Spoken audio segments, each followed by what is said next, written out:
Real மிஷினே இல்லாமல் ஒரு ஆர்கனைசர் பண்ண முடியுமா? இந்த மாதிரி கண்டிப்பாக பண்ண முடியும்.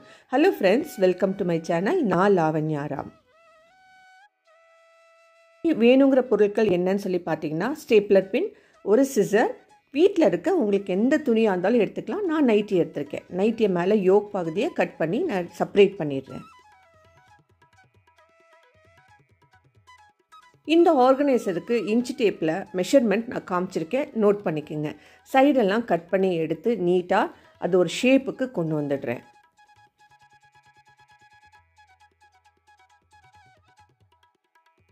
சைடில் இருக்க பீஸ் எல்லாம் கரெக்டாக கட் பண்ணி ஒரு ஷேப்புக்கு கொண்டு வந்துட்டால் தான் நம்ம பண்ண வேண்டிய விஷயம் ஈஸியாக முடியும். அதுக்காக தான் சைடில் இருக்கலாம் கட் பண்ணுறேன். 2 துணி என் கையில் இருக்குது. நடுவில் இன்சர்ட் பண்ண போகிறது ஒரு பிளாஸ்டிக் பேப்பர், நல்ல ஸ்டிஃபாக இருக்க ஒரு பிளாஸ்டிக் பேப்பரை தான் நான் யூஸ் பண்ண போகிறேன். நான் முக்கியமான பாயிண்ட், துணி கட் பண்ணுற சிசரில் பிளாஸ்டிக் பேப்பரோ கிராஃப்ட் ஒர்க்குக்கோ யூஸ் பண்ணக்கூடாதுங்க. அதனால் அதுக்கு தனியாக ஒரு சிசர் வச்சுக்கோங்க. 2 துணிகளுக்கும் நடுவில் பிளாஸ்டிக் பேப்பரை இன்சர்ட் பண்ணியிருக்கேன். மெஷர்மெண்ட் காமிச்சிருக்கேன், நோட் பண்ணிக்கோங்க.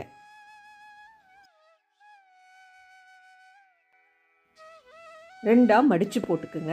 மடித்து போட்டதுக்கப்புறம் ஸ்கேல் வச்சு 2 சைட்லேயும் 5க்கு 5 இன்ச் அப்படிங்கிற மெஷர்மெண்ட்டை மார்க் பண்ணி வச்சுக்கோங்க.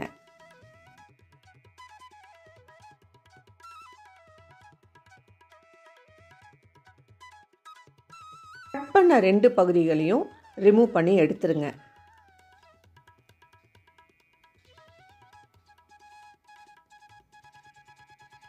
விரித்து போட்டுட்டு ஒரு பீஸை தனியாக எடுத்துருங்க. இப்போது 1 இன்ச் நான் உள்ளே கட் பண்ணி எடுத்துகிட்டு வரேன். கூட இருக்க அந்த ஒரு பீஸை தான் 1 இன்ச் உள்ளே கட் பண்ணுறேன். ஏன்னா அடுத்த பீஸ் நம்ம மேலே போட்டு ஸ்டேப்லர் பண்ணுறப்போ அது ரொம்ப ஹெவியாக இருக்கக்கூடாது. அப்போ ஸ்டேப்லர் பதியறதுக்கு கஷ்டமாக இருக்கும். அதனால் 1 இன்ச் நான் உள்ளே கட் பண்ணி எடுத்துகிட்டு வரேன்.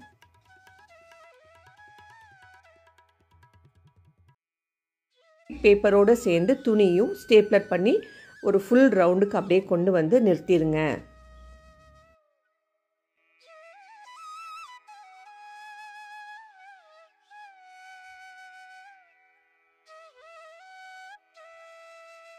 ஃபுல்லாக பசை போட்ட மாதிரி நல்லா பைண்ட் ஆகிருக்கும். பாருங்கள், ஃபுல்லாக சீட்டிங் ஆகிடுச்சு. இப்போது இதுக்கு மேலே அடுத்த கிளாத் போடுங்க. போட்டுட்டு திருப்பி பாருங்கள், கரெக்டாக இருக்கும். சைடில் ஏதாவது பிசுறு இருந்தால் வெட்டி விட்டுருங்க.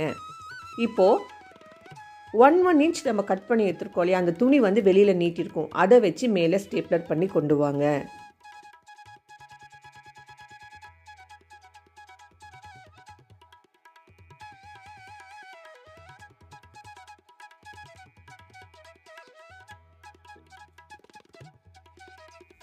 ரெண்டாக மடித்து போடுங்க. சைட்லேயும் அதே மாதிரி துணி இருக்கும், நீட்டிகிட்டு இருக்கும்.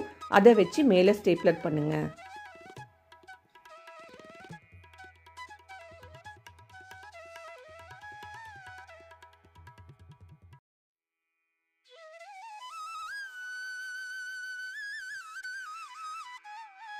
ஸ்டெப்பு கடைசியாக ஓப்பன் பண்ண அந்த பீஸை அமுத்தி வச்சு அதுலேயும் ஸ்டேப்லர் பண்ணுங்க. ஸ்டேப்லர் பண்ணி முடிச்சுட்டு ரிவர்ஸ் பண்ணி பாருங்கள், நம்மளுடைய ஆர்கனைசர் ரெடி. இதே மாதிரி வீட்டில் இருக்க பொருளை வச்சு நிறைய ஆர்கனைசர் பண்ணலாம்.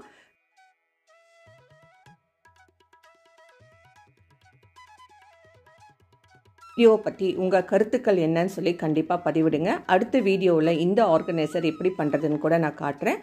எனக்கு வீட்டுக்கு வேணுங்கிற நிறைய பொருள் நான் என்னுடைய ஆர்கனைசர் வச்சு தான் யூஸ் பண்ணிகிட்ருக்கேன். எந்த பொருளும் நான் கடையில் வாங்கல. இதுதான் என்னுடைய கான்செப்ட்.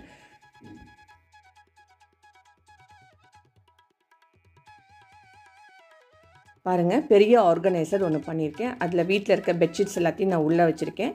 ஃபைல் ஃபோல்டிங்கில் வச்சுருக்கேன். பார்த்திங்கனாலே உங்களுக்கு தெரியுது. ஃப்ரெண்ட்ஸ், இந்த வீடியோ உங்களுக்கு பிடிச்சிருந்தா உங்கள் ஃபேமிலி அண்ட் ஃப்ரெண்ட்ஸ் கூட ஷேர் பண்ண மறக்காதீங்க.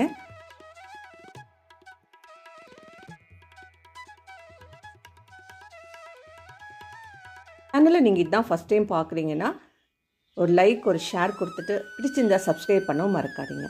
தேங்க்ஸ் ஃபார் வாட்சிங் அண்ட் ப்ளீஸ் கீப் வாட்சிங். லாவண்யா.